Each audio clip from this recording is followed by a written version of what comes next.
There's Karma. We're, what, 23 days after the lockup, and she's looking very, very gravid and uncomfortable and scratching around in her cage.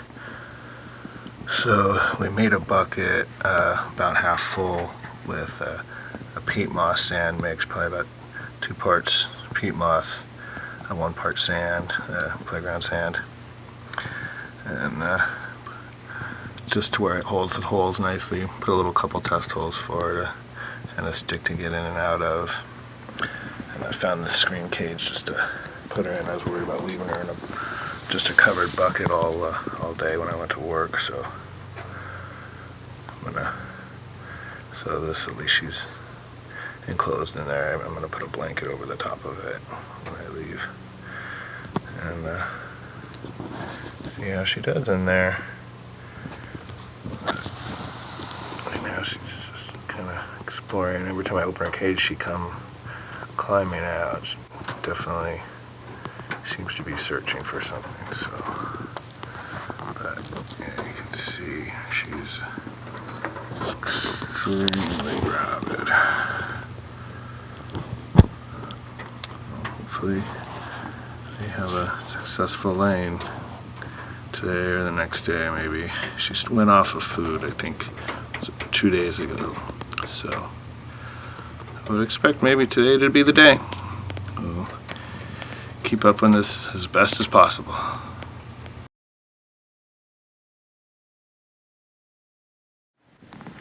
Okay, we're sneaking up on the chameleon here. I don't want to bother her. She's just starting to dig after, I think, the 3rd day. No Snickers.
Okay, we finally got Karma to lay her eggs, the female veiled chameleon.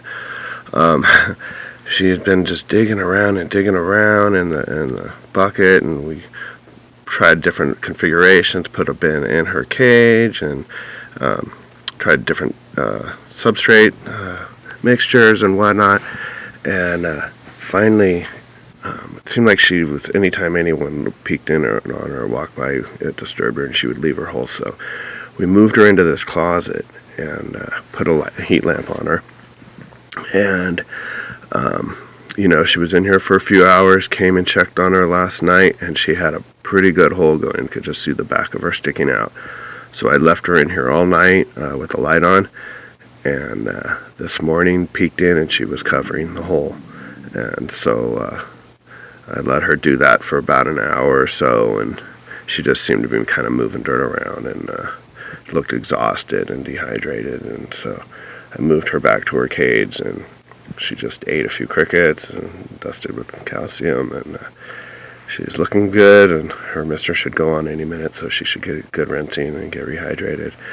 And we're going to go ahead and start digging these eggs out of here and see what we got. But this is the setup that ended up working, just in the closet, door closed, with her heat lamp on, and no disturbances seemed to be the key. So, alright, so we'll see what we got here.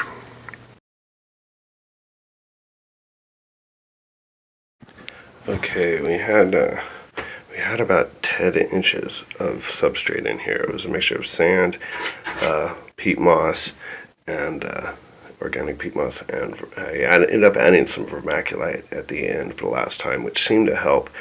And she seemed to like it when I had the dirt really loose. At least that's when she laid eggs. So I've finally gotten down to the eggs. It was about 10 inches of soil, and it seemed like I ran into the first egg right there, about 6 inches down. Here we go. So, looks like we found them. So I've got a couple of lay-bins. They've already been in the incubator for a couple of days, filled with vermiculite, perlite. Looks like a little bit of vermiculite mixed in there actually, but anyway, so these are already up to temperature. They've been in the incubator for a couple of days.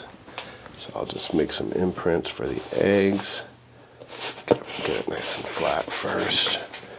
And I'm gonna candle the eggs with this bright light here. I'm just gonna use this to candle them as I put them in, and we'll see how many we got here. Sorry, I'm in a bit of a hurry. It's the morning. I gotta get to work, and so I just gotta get this done. And I don't have anyone here to film, so anyway, so that's the process. Anyway, just gonna slowly dig these out, candle them, place them in our perlite, and get them in the incubator. All right, we'll get back when we get them all laid out. Okay, here we are, all done digging. We got 49, all looking good and healthy. So into the incubator we go, and let the wait begin. Got them all kind of packed in there well. Got our lids marked, and we'll throw just a little sealant on there, and put the lids on, and in the incubator they go.